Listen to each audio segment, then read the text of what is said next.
రెండవ పత్రిక 4వ అధ్యాయము 1-2 వచనం. కాబట్టి ఈ పరిచర్య పొందినందున కరుణింపబడిన వారమై అధైర్యపడము. అయితే కుయుక్తిగా నడుచుకొనకయు దేవుని వాక్యమును వంచనగా బోధింపకయు సత్యమును ప్రత్యక్షపరచుట వలన ప్రతి మనిషిని మనస్సాక్షి ఎదుట మమ్మును మేమే దేవుని సముఖమందు మెప్పించుకొనుచు అవమానకరమైన రహస్య కార్యములను విసర్జించి ఉన్నాము. ప్రార్థన చేసుకున్నాం. పరిశుద్ధుడా మా ప్రియ పరలోకపు తండ్రి, ఈ పరిశుద్ధమైన శ్రేష్టమైన ఘనమైన నామాన్ని బట్టి వందనాలు. మీరు మా కొరకు నిన్న తండ్రి సిద్ధపరిచిన మహిమోన్నతమైన రక్షణ విమోచన విధానాన్ని బట్టి మీకు వందనాలు చెల్లిస్తున్నాం. అందులో మీరు ఇచ్చిన రక్షణకు వారసులుగా, మీ పరలోక రాజ్యానికి వారసులుగా, మీ బిడ్డలుగా పిలువబడటానికి మమ్మల్ని అందరినీ పిలుచుకున్నారు. స్తోత్రాలు. ఆ రీతిగా కూడుకుని మమ్మల్ని అందరినీ దీవించండి. వాక్యాన్ని ప్రభావాన్ని తండ్రి చదువుకున్న వాక్యాన్ని దీవించండి. బోధిస్తుండగా నాకు కావాల్సిన జ్ఞానం అనుగ్రహించండి. అందరూ అర్థం చేసుకున్నట్లు ఈ గ్రంథంలోని విషయాలు ప్రభావాన్ని తండ్రి మేము బోధిస్తుండగా అందరూ విని గ్రహించి వాటి ప్రకారం నడుచుకోవటానికి కృపాశక్తి మాకు అనుగ్రహించమని యేసు ప్రభు నామమున ప్రార్థించి వేడుకుంటున్నాం మా తండ్రి. ఆమేన్. పౌలు గారు కొరింథీయులకు రాస్తూ తనకు అప్పగింపబడిన పరిచర్య గురించి జ్ఞాపకం చేస్తూ తను చెప్తున్న విషయాలు, లోకంలో కూడా అనేక రకాలైన బోధకులు ఉన్నారు, రకరకాల బోధలు చేసే వాళ్ళు ఉన్నారు. మేము ఎలాంటి వాళ్ళము, ఇతరులు మిమ్మల్ని అడ్డదారి పెట్టించే బోధకులు ఎలాంటి వారు అనే విషయాలు కొన్ని ఇక్కడ రాస్తూ ఉన్నాడు. పౌలు గారు తను ఎంత మంచి బోధకుడో చెప్పుకోవాల్సిన అవసరము ఆ సంఘంలో వచ్చిందనమాట. అంటే రకరకాల బోధలు విన్నప్పుడు మాసారిట చెప్పినాడే ఆసారిట చెప్పినాడే అని చెప్పి మనకు అనుమానాలు వస్తాయి. అలాంటి కలవరమే కొరింథీ సంఘంలో బయలుదేరింది. అలాంటి సమయంలో వాళ్ళందరినీ కూడా సరిచేయడానికి, వాళ్ళందరికీ సత్యమైన వాక్యం ఏంటో, పౌలు గారికి దేవుడు అప్పగించిన వాక్యం ఎలాంటిదో, ఎలాంటి పరిచయం అప్పగించాడో అవన్నీ కూడా తెలియజేస్తూ ఆనాటి కొరింథీ సంఘానికి రాస్తూ ఉన్నాడు. ఈనాడు కూడా అనేక సంఘాల్లో ఇలాంటి బోధలు బయలుదేరుతూ ఉన్నాయి. అంటే ఇలాంటి పరిస్థితుల్లో మనం ఎలా బ్రతకాలి, మనము కొన్ని విషయాలు మనము జ్ఞాపకం చేసుకుందాం. పరిచర్య గురించి చెప్తూ, కాబట్టి ఈ పరిచర్య పొందినందున కనికరింపబడిన వారమై అధైర్యపడము. మాకు ఇలాంటి పరిచర్య అప్పగించినాడు దేవుడు, కాబట్టి మేము అధైర్యపడము అని చెప్తాం. ఎలాంటి పరిచర్య అప్పగించినాడో మనం చూస్తే 9-10 వచనాలు చూద్దాం. ముందు అధ్యాయం 3వ అధ్యాయము 9-10 వచనాలు. శిక్షా విధికి కారణమైన పరిచర్యే మహిమ కలిగినదైతే నీతికి కారణమైన పరిచర్య ఎంతో అధికమైన మహిమ కలదగును. అత్యధికమైన మహిమ దీనికి ఉండటం వలన ఇంతకు మునుపు మహిమ గలదిగా చేయబడినది ఈ విషయంలో మహిమ లేనిది ఆయను అని చెప్తాడు. అంటే ఆ పరిచర్య అంటే ఏ పరిచర్య అంటే మోషేకు అప్పగించిన పరిచర్య.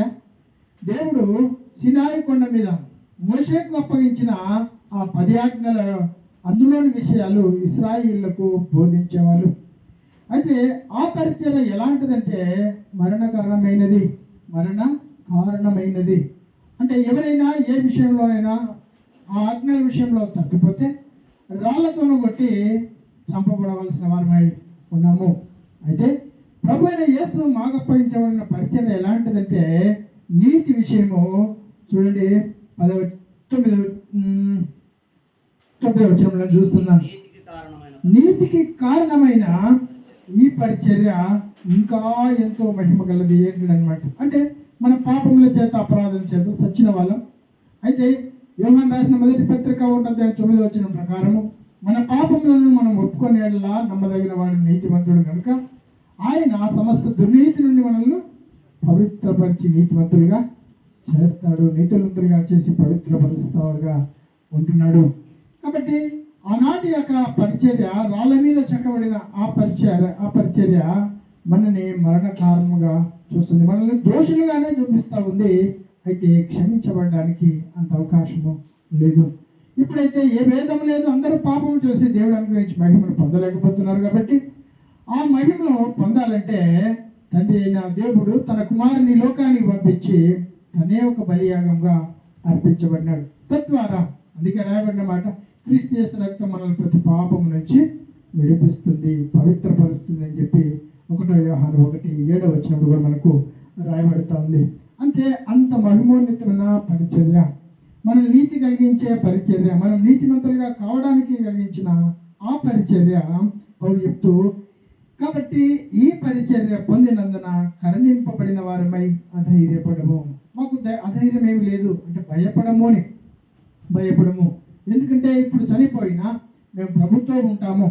ప్రభువుని అంగీకరించిన మీరు చనిపోయినా కూడా ప్రభుతో ఉంటారు. అలాంటి ధైర్యము మాకు ఉంది. కాబట్టి ధైర్యం చెడిపోయిన వాళ్ళము కాదు. అందుకే ఏం చెప్తున్నాడు 2వ వచనంలో, అయితే కుయుక్తిగా నడుచుకొనకయు దేవుని వాక్యమును వంచనగా బోధింపకయు అని చెప్తా ఉంటాడు. కుయుక్తి అంటే చెడ్డ బుద్ధి, అంటే నక్క ఉపాయాలు అంటారు చూడండి, జిత్తుల మారి లోన మాట, మోసకరమైన మాటలు, కుయుక్తి. యుక్తి అంటే మంచిది, కు అంటే చెడ్డ అనమాట, కుయుక్తి అనమాట. ఆ విధంగా అలాంటి యుక్తిగా మేము నడుచుకోలేదు, అంటే మోసకరంగా నేను మీ మధ్యలో నడుచుకోలేదు అని పౌలు చెప్తా ఉన్నాడు. దేవుని వాక్యమును వంచనగా బోధించలేదు, అంటే మిమ్మల్ని మోసపరుస్తూ మేము బోధించలేదు. దేవుని దగ్గరకు వస్తే మీకు అలాంటి అద్భుతాలు జరుగుతాయి, అవి జరుగుతాయని మేము చెప్పడం లేదు. అంటే చేయడానికి కాదు, కానీ అవి మాత్రమే రక్షణ కాదు. ఒకవేళ నాకు కలిగిన రోగము ఇప్పుడు పోవచ్చు, మళ్ళా రావచ్చు. మొత్తానికి చనిపోయేంత వరకు రోగాలు వస్తూ ఉంటాయి, పోతూ ఉంటాయి, సమస్యలు వస్తుంటాయి, పోతూ ఉంటాయి, కానీ ఎప్పుడూ రావనేది అబద్ధము. కాబట్టి మేము ఆ విధంగా మీకు మోసకరంగా మేము బోధించడము లేదు. లోకంలో అనేక విషయాలు చెప్తూ ఉంటారు, అనేక రకాలుగా చెప్తూ ఉంటారు. పలానా చోటికి రండి, మీ సమస్యలని పోతాయి అని చెప్తూ ఉంటారు. అది ఆశపడి, ఎందుకంటే మనిషి ఆశాజీవి. పలానా చోటుకు రండి, నీ బిడ్డకి పెళ్ళి అవుతుంది, నీ కుమారునికి ఉద్యోగం వస్తుంది, ఇట్లా రకరకాలుగా చెప్తే ఎక్కడంటే ఆశీర్వాదం వస్తుందని చెప్పి ఎంతైనా ఖర్చు పెట్టుకుని అక్కడికి ఒక్కసారైనా పోవాలా అనే ఆలోచన మనకు వస్తుంది. దేవుడు చెప్తున్నమాట, నీవు నీ హృదయపూర్వకంగా అడిగితే, అంటే నా యందు మీరును మీ యందు నా మాటలు నిలిచి ఉండేలా మీకు ఏది ఇష్టమో అది అడగండి, మీకు అనుగ్రహించబడుతుందని ప్రభువే చెప్తానమాట. అంటే మన హృదయంలో దేవుడు ఉంటే, దేవుడిలో మనం ఉంటే, మనం ఏది అడిగినా మనకి ఇస్తాడనేది సరైన బోధ అనమాట. పలానాలతో ప్రార్థన చేసుకుంటేనే కాదు, మనకు స్థానికంగా ఉన్న మనం ప్రార్థన చేసుకోవాలి, స్థానికంగా ఉన్న మన పాస్టర్ గారితో మనము ప్రార్థన చేసుకోవాలి. ఆ విధంగా అది సరైన బోధగా మనము చూడవచ్చు అనమాట. తర్వాత సత్యమును ప్రత్యక్షపరచడం వలన ప్రతి మనిషిని మనస్సాక్షి ఎదుట మమ్మును మేమే దేవుని సముఖమందు మెప్పించుకొనుచు. ప్రతి మనిషి యొక్క మనస్సాక్షి ఎదుట మమ్ముని మేము మెప్పించుకొనుచున్నాము. నిజంగా ప్రజల మధ్యలో ఉంటూ ఒక సేవకుడు సాక్షిగా బ్రతకాలంటే అంత ఆశామాషి కాదు. ఒకవేళ నేను ఎప్పుడో ఒకసారి మీ మధ్యలోకి వస్తాను, చక్కగా బట్టలు వేసుకొని వందనాలు అని చెప్పి మిమ్మల్ని ప్రేమతో పలకరించి నేను వెళ్ళిపోవచ్చు. నేను బస్ ఎక్కి వెళ్ళిపోయిన తర్వాత నా ప్రవర్తన ఏదో మీకు తెలియదు. కాబట్టి మన మధ్యలో ఉన్న సేవకుడు ఆయన పౌలు గారు చెప్తా ఉంటూ వాళ్ళ మధ్యలో ఉన్నప్పుడు ఆయన చెప్తున్నమాట, మరొకసారి జ్ఞాపకం చేస్తున్నాం. సత్యమును ప్రత్యక్షపరచడం వలన ప్రతి మనిషిని మనస్సాక్షి ఎదుట మమ్మల్ని మేము దేవుని సముఖమందు మెప్పించుకొనుచున్నాము. అంటే మిమ్మల్ని మీ ఎదుట నేను మెప్పింపబడాలని కాదు, కానీ మీ దగ్గర సరైన ప్రవర్తనే ఉంది.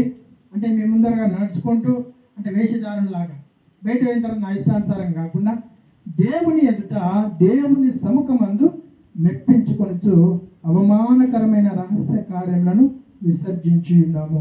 ఒకవేళ అవమానకరమైన రహస్య కార్యాలు, చెడు కార్యాలు అంటే వాటన్నిటిని కూడా విసర్జించున్నాం. మమ్మల్ని గురించి ఎవడైనా చెడుగా మాట్లాడినా అవి కూడా రహస్య కార్యాలే, వాటిని కూడా మేము విసర్జిస్తూ ఉన్నాము. ఈ విధంగా ప్రభు కొరకు మేము బ్రతుకుతా ఉన్నాం. కాబట్టి కొరింథీయులారా, నేను మీ దగ్గర ఉన్నా లేకపోయినా మీరు ప్రభు కొరకు నేను చెప్పిన బోధను అనుసరించి మీరు చక్కగా అనుసరించాలి. మనకి ఇప్పుడు కదా ఉన్నట్టుగా ప్రతి ఇంట్లో బైబిల్ లేవు ఆ టైంలో. ఇంకా బైబిల్ ఇంకా రాయబడలేదు, అంటే ప్రింట్ వేయబడలేదు. కాబట్టి వాళ్ళు బోధించిన తర్వాత దాదాపు 1300-1400 సంవత్సరాల తర్వాత బైబిల్ మనకు ప్రింట్ చేయబడింది. అచ్చు యంత్రాన్ని 14-15వ శతాబ్దంలో కనుక్కున్నారు. అప్పటి నుంచి బైబిల్ మన చేతిలో ఉంది. కానీ ఆనాడు పౌలు గారు వాళ్ళ పత్రికలు రాస్తూ ఒక చర్మపు కాగితాల మీద, అంటే ఏదైనా జంతు చర్మాలు ఉంటే వాటిని బాగా ఎండబెట్టి దాని మీద మన జంతువుని రాసేవాళ్ళు, రాసి అవి భద్రపరిచి ఉండేవాళ్ళు. అవన్నీ కూడా సేకరించి బైబిల్ గ్రంథం మనకు చక్కగా మన ముందు ఉంచబడింది. కాబట్టి వాటన్నిటిని మనము చదువుకోగలుగుతూ ఉన్నాం. అయితే 15వ అధ్యాయము కొరింథీయులకు రాసిన మొదటి పత్రిక 15వ అధ్యాయము 10వ వచనంలో మాట రాయబడింది. ఆయనకు అప్పగించబడిన పరిచర్యను ఆయన ఇంకే విధంగా చెప్తున్నాడు పౌలు గారు. చూద్దాం. 15వ అధ్యాయము 10వ వచనం. 15 అయినను నేనేమై ఉన్నానో అది దేవుని కృప వలననే, దేవుని కృప వలననే అయి ఉన్నాను. మరియు నాకు అనుగ్రహింపబడిన ఆయన కృప నిష్ఫలము కాలేదు గాని వారందరికంటే నేను ఎక్కువగా ప్రయాసపడితిని. ప్రయాసపడినది నేను కాను, నాకు తోడై ఉన్న దేవుని కృపయే. ఈయన ఇక్కడ ఎవరి గురించి పోలుస్తా ఉన్నంటే 12 మంది శిష్యుల గురించి కూడా జ్ఞాపకం చేస్తా ఉన్నాడు. వాళ్ళందరూ అపోస్తలుగా ఉన్నారు. నేను వాళ్ళకంటే తక్కువ పరిచర్య చేయలేదు, వాళ్ళకంటే నేను ఇంకా ఎక్కువగా చేస్తూ ఉన్నాను. అయినా జరిగించినది నేను కాదు అని చెప్తున్నమాట. దేవుని కృపయే అని ఆ ప్రయాసపడినది నేను కాదు, కానీ నాకు తోడై ఉన్న దేవుని కృపయే. అంటే పౌలు గారు అనేక సంఘాలను దర్శిస్తూ అనేక ప్రాంతాల్లో హింస పొందుతూ ఆయన స్వార్థ పరిచర్య కొనసాగించినాడు. తనకు అప్పగించబడిన పరిచర్య ఎంతో భయభక్తితో దేవునికి నమ్మకంగా ఆయన తన పరిచర్య కొనసాగించినాడు. ఇంతగా చేసినానంటే దేవుని కృపనే అని చెప్పగలుగుతా ఉన్నాడు పౌలు గారు. మనకు కూడా దేవుడు అప్పగించినది మనకేనండి. మనకి విలువైన రక్షణ మనకు అప్పగించినాడు. ఈ రక్షణను మనము భయంతో వణుకుతూను ప్రభువు వచ్చేంత వరకు లేదా మనం సచ్చేంత వరకు ఆ రక్షణను మనము భద్రపరచుకోవాలి. ఎలా భద్రపరచుకోవాలంటే దేవుని యొక్క కృప ద్వారానే మనము భద్రపరచుకోవాలి. ఆయన కృప మనకి ఎప్పుడూ మనకు తోడుగానే ఉంటుంది కాబట్టి ఆయన కృపలో మనం భయభక్తులు కలిగి మన రక్షణను మనము కొనసాగించుకోవాల్సిన వారమై ఉన్నామన్నమాట. తిమోతికి రాస్తూ ఇంకేం చెప్తుందండి పౌలు గారు. మొదటి తిమోతికి రాసిన పత్రిక 1వ అధ్యాయం 13-14 వచనాలు. పూర్వము దూషకుడను హింసకుడను హానికరుడనైన నన్ను తన పరిచర్యకు నియమించి నమ్మకమైన వానిగా ఎంచినందుకు నన్ను బలపరిచిన మన ప్రభు అయిన యేసుక్రీస్తుకు కృతజ్ఞుడనై ఉన్నాను అని చెప్తా ఉన్నాను కదా. ముందర పౌలు తన గురించి తాను చెప్తా ఉన్నాడు. మునుపు దూషకుడను కదా, హింసకుడను. సంఘస్థులందరినీ ప్రభు అయిన యేసుని ఎవరైతే అంగీకరించుకున్నారో వాళ్ళందరినీ కూడా పట్టి బంధించి శిక్షించి చెరసాలలో వేసిన వ్యక్తి. తర్వాత దూషిస్తా అంటే తిడుతూ ఉన్నాడు, శారీరకంగా కొడుతూ ఉన్నాడు. అలాంటి వ్యక్తిని దేవుడు నన్ను కరుణించినాడు, ఇలాంటి పరిచర్య అప్పగించినాడు. కాబట్టి మీ వద్ద చక్కగా నిలబడి దేవుడి వాక్యము బోధిస్తున్నాను. మునుపైతే అయోగ్యనే, ఇప్పుడైతే క్రీస్తు నన్ను రక్షించినాడు కాబట్టి ఆ పరిచర్య కొనసాగించడానికి నేను అధైర్యపడను. ఆయనే నన్ను బలపరిచి తన సన్నిధిలో ఆయన వాడుకుంటున్నాడు అని చెప్పి రాస్తాను. 14వ వచనంలో కూడా చూద్దాం. మరియు మన ప్రభు యొక్క కృపయు క్రీస్తు యేసునందున విశ్వాసమును ప్రేమయు అత్యధికముగా విస్తరించును. కాబట్టి ఆయన ప్రేమ ఎంతగానో విస్తరించింది కాబట్టి నేను రక్షింపబడి ఉంటున్నాను. కాబట్టి నేను కూడా పాపలమై ఉండగా మన దగ్గరికి దేవుని వాక్యం వచ్చినప్పుడు మనం కూడా ఆయన వాక్యాన్ని అంగీకరించి ఆయనలో మనము కొనసాగుతూ ఉన్నాం. అందుకే ఈ విధంగా ప్రయాసపడినందుకు పౌలు గారు చెప్తున్నమాట. కొరింథీయులకు రాసిన మొదటి పత్రిక 15వ అధ్యాయము 58వ వచనం. మొదటి పత్రిక 15వ అధ్యాయం 58. కాగా నా ప్రియ సహోదరులారా, మీ ప్రయాసము ప్రభువునందు వ్యర్థము కాదని ఎరిగి స్థిరులను కదలి